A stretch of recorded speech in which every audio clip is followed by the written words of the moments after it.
Scott Sargent, WFNY. LeBron, obviously the point total and the differential is going to be a big storyline, but how refreshing is it to have a lot of those first quarter points come off of defense? We understood that coming back from the game 3 and game 4, we just didn't play our defense the right way.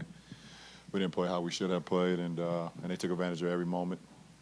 We had to get back to our staple. We had to get back to what we wanted to do defensively in order for us to play a complete game, and that was the most satisfying thing, the way we defended, holding these guys to 39% shooting.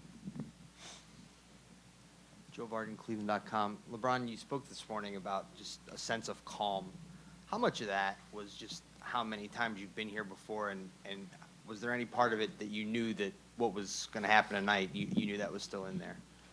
Well, when I've been a part of, some really adverse situations, and I just didn't believe that this was one of them. So, just been very calm about the whole situation, understanding that, our guys knew what we did and what we didn't accomplish in Toronto, and I'm not taking away from the fact that how big of a game this was, because it is. I mean, it's a game 5 on our home floor, and the series tied 2-2, but, from the very moment that we lost game 4, I was just very calm about the whole situation. Seeing the good and seeing the good that we can prepare and get better for game 5 instead of looking at all the bad that we did. So, just mentally just having these guys focus, and, they answered the call. Kenny Rhoda, WHBC Radio. Kyrie, for you over here on this side. All 3 of the big 3 scored over 20, but defensively tonight you guys did a great job holding down DeRozan and Lowry. What changed defensively with the guards holding them to only 27 after they scored over 60 last game? Just taking the personal challenge. We talked about it after the game. Just making it a little bit more uncomfortable for them coming out. They were coming off the pick and rolls, attacking our bigs downhill, so we kind of made a change on that. It made our jobs a little bit easier on the ball to get into the ball, because our backside help, we had more than 4 sets of eyes. 4 sets of eyes on them, just like they were doing to me and Bron, and on the other end. So we just wanted to counteract that and just play more physical and just be more physical and make other guys make decisions other than those 2. We obviously know they lead their team. And in Toronto, did a great job both game 3 and 4 of doing that. And game 5 on our home floor, we just wanted to be a little bit more physical, make them uncomfortable. Brian Mark Schwartz, ESPN. 2-part question. First of all, when Kevin Love throws you an outlet pass in full stride, not everybody can do that on either end. Explain the dynamics of what makes that such a great basketball play. Well, first of all, like you stated the first part, having someone like Kevin who can make that pass. He's been throwing outlet passes, chest passes, full court for a long time now, probably all the way back to, to high school. And obviously we saw it because, at UCLA, we saw it in Minnesota, and now we're starting to get that connection here, and we have it. For me, it's fun for me. I can be a receiver again. Take me back to my football days and just try to keep the cornerback on my hip and not look up until the ball gets there, and being able to finish. So it's a huge play. And in that particular case, we kind of even talked about it while the jump ball was going on with Swish, and he was able to lead me to the rim, and I was able to finish. Also, we talked about how Kevin's feeling more connected to the team and maybe coming out of his shell a little bit more. What is it that you saw tonight that makes you think that that's true? Well, I don't believe that's true to the first part. Kev has always been out of his shell. You just don't do it around you guys because it's not about that. What we do as a team, we keep everything in-house, and, besides RJ bringing out little Kev as recently, everything has been in-house. But, Kev is a great guy. He's a great teammate, and tonight was just a bounce back for him. He knew he didn't play his style of basketball or how he wanted to play to help us win in Toronto, and he wanted to make a different outcome of it, and he did that tonight. So it's a true professional.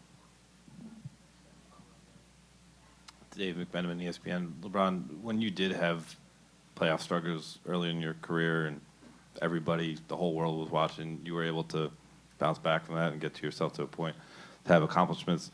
You kind of saw that play out for Kevin And when we spoke after Game 3, you said, you know, we're going to help him, but also we kind of have to do it for himself. What's that process like, seeing him, I guess, achieve that first challenge?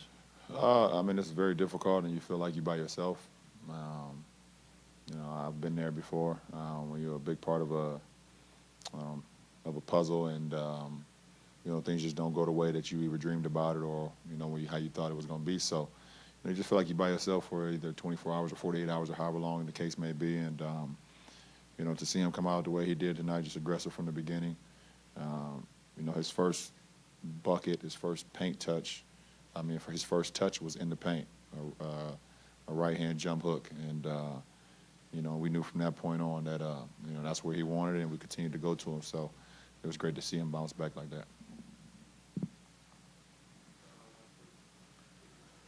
Chris Haynes, Cleveland.com. LeBron, you haven't, I guess you haven't heard the outside noises of people saying, well, why is LeBron not taking over the game? Why is he not doing more? You haven't had to do that. And I'm curious to ask, well, in this game in particular, you see a blowout fashion, I think people would assume that you just took over from start to finish. How is this team still able to be so effective and you stay within the team system and you know, stick to the script? Because we didn't get to this point in our season by me taking over every game. So, you know, I kind of laugh at it when I hear from you guys when I do my media availability about me, people saying take over the game. My presence on the floor is much bigger than what numbers, you know, talk about. And, you know, when you have a young superstar like this guy, you have Kevin, who's a superstar as well, and they've helped us get to this point. So you don't just throw in the kitchen sink just because we lose 2 games or we don't play as well as we did. There will be a time where, you know, I may have to have one of those big games, but, you know, until then, just relax. Hey, LeBron, Jared Greenberg from Turner Sports. With the limited minutes you've been able to play the last 2 games and the type of basketball you potentially have ahead of you here, what does it do for your body to be able to only play under 32 minutes in a Game 5? Well, I mean, it's great, for sure. Anytime you're able to, you know, clock in under, for me, you know, 35 minutes, it's great. But my body has been trained all season to do whatever it takes. And, you know, tonight was one of those instances where I didn't need it as much, but I've trained my body over, you know, quite a few months now to whatever coach needs me, whatever this team needs me, I'll be ready for it. LeBron, Chris Fedor, Cleveland.com. You said earlier today on Uninterrupted that you like the pressure of Game 5 because it's going to show you what this team is all about. What do you think the team showed tonight? That they was ready for it as well. They was ready for this moment. Our crowd was ready for this moment. They were amazing, as always. Give a lot of thanks to those guys. They were amazing from the beginning. And, you know, it starts with our floor general. Our floor general came out, and I think he had 12 in the first quarter.